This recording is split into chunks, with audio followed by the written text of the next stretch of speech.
Hello everyone. So today we are discussing a work from Readings from the Fringes, a short story titled White Heron, a White Heron by Sarah Orne Jewett. And now this is a kind of ecological story, we can say, or a story which is very deeply connected with nature or ecology, something which we can look at from a deep ecological perspective. We've already discussed ideas like anthropocentrism and ecocentrism. Anthropocentrism being a perspective or an attitude where human beings are placed at the center of the universe and everything else is judged on the basis of the use value uh, which is there for human beings. So it is almost as if everything else in nature exists in order for human beings to exploit them or use those things for their own betterment. So anthropocentrism, humans as the center of the universe, everything else being intended for the use of human beings. That's the basic concept. I've simplified it actually. And then a sort of extreme contrast to this perspective is what we call as ecocentrism, where everything in nature or everything which is part of ecology is considered to have its own inherent value, or everything is equal. There is this idea that human beings are superior and other organisms are inferior. That kind of a concept is not there. But rather every organism has its own value and contribution towards nature or ecology. So everything is valued for its inherent nature rather than how it is useful to human beings.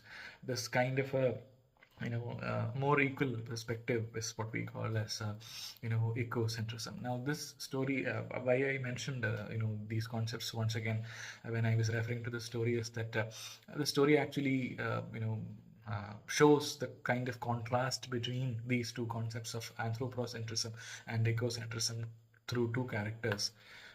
One is Sylvie, a 9-year-old girl who probably belongs to the ecocentric lot, and there is a hunter who comes and meets Sylvie, who probably belongs to the anthropocentric lot. That is why I mentioned these terms once again. And a couple of more terms that Sarah Orne Jewett wants people to know through her stories is probably one is hylozoism. Hylozoism is a kind of a concept where the soul of the world is expected to be found within nature. A kind of a concept.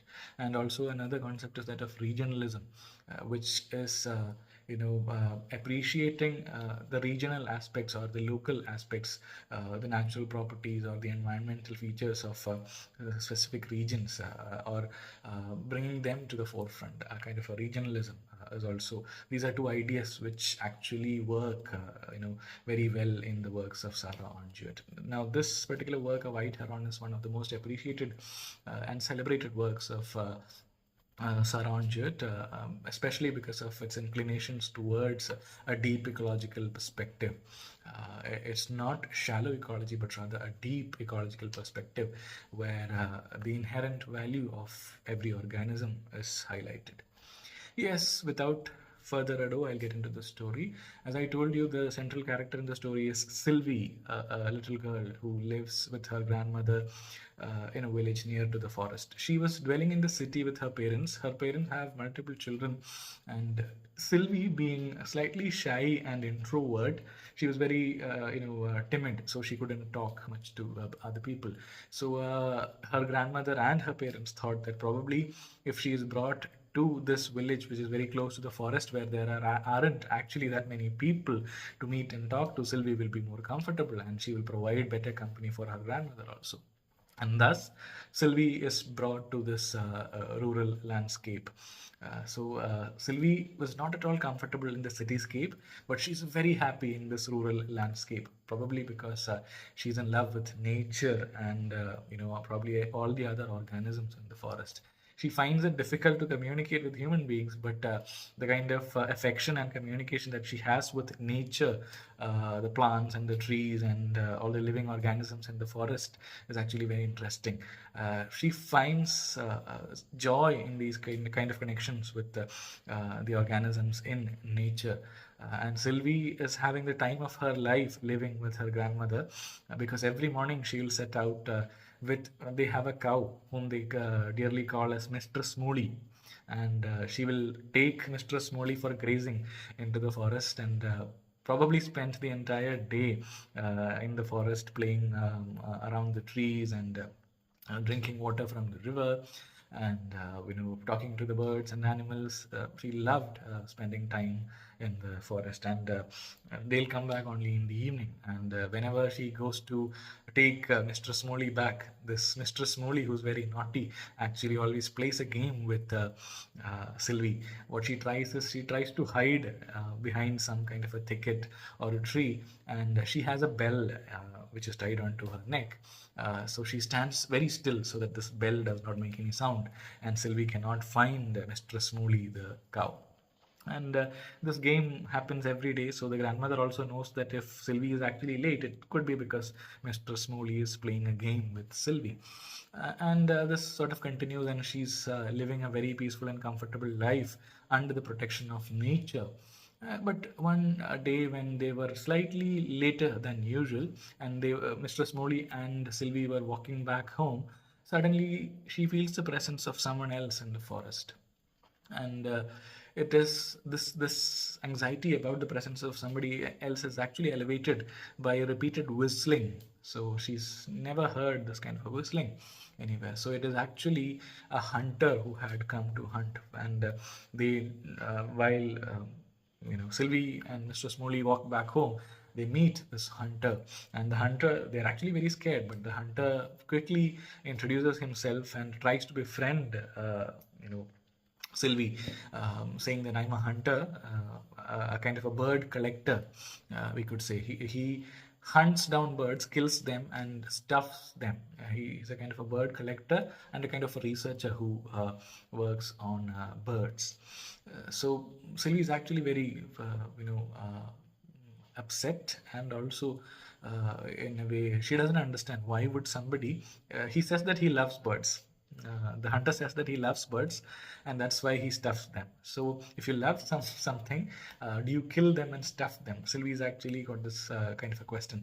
That's the kind of anthropocentric perspective which comes in there. The boy is very interested in birds, so his way of approaching birds is that birds is that of killing them and stuffing them. So that's a very anthropocentric kind of a perspective.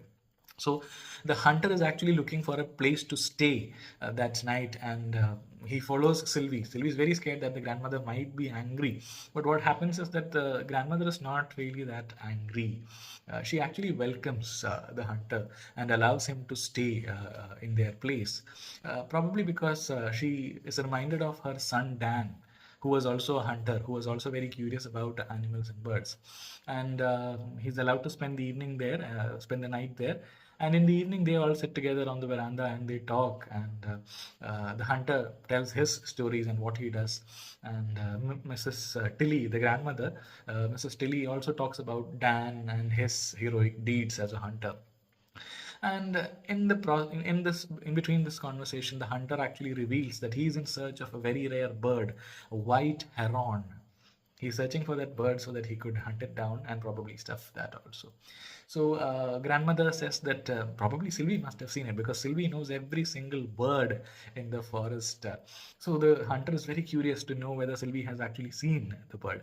Sylvie has actually seen the bird, but she is actually scared to reveal that to him, because the hunter might actually kill the bird and stuff it. Sylvie probably does not want that to happen because she loves birds, and her way of loving birds is very different from that of the hunter. So she does not look into the eyes of the hunter. She keeps playing with the frogs around. And the hunter may also makes an offer that he will pay $10 to whoever helps him find the bird. $10 might seem like a small amount for us now, but when considering the context or the time frame of the story, $10 was a huge amount.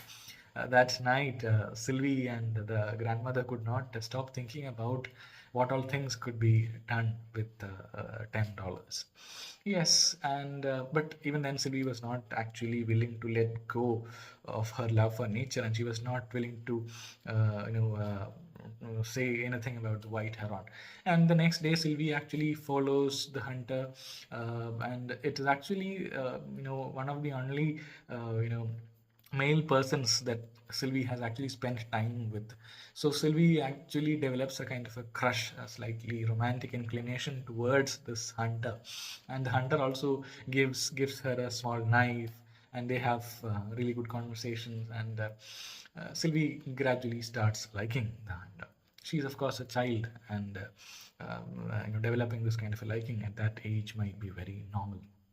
And but even then, she does not reveal anything about the white heron, despite the hunter's pricking questions about it. But that night, Sylvie could not sleep because of excitement, because she knew that she can actually spot the white heron.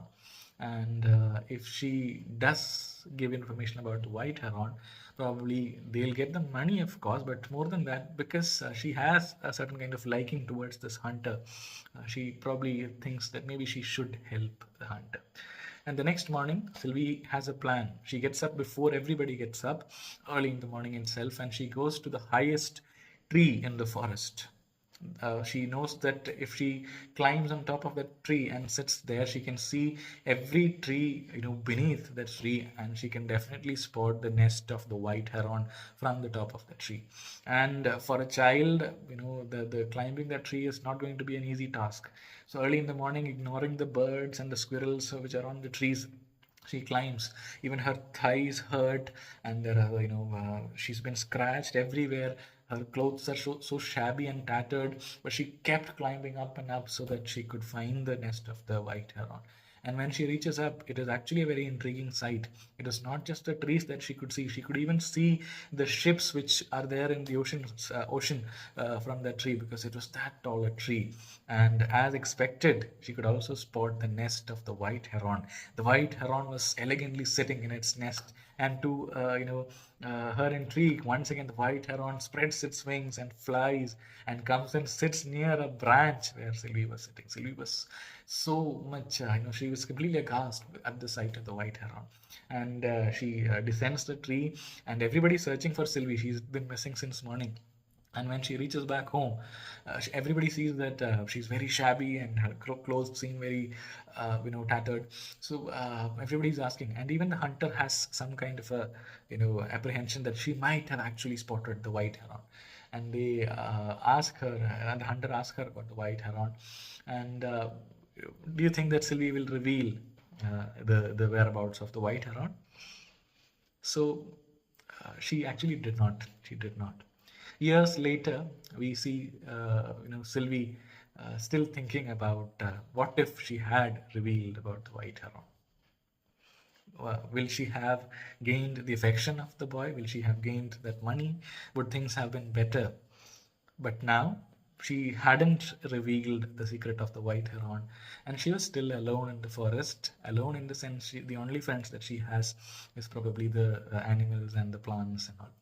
So the story ends with a kind of a hope that the forests and the companionship of nature and the companionship of the environment actually does not make her miss the things that she lost, because she decided to be loyal to nature and not to give up to the temptations of revealing the secret of the white heron.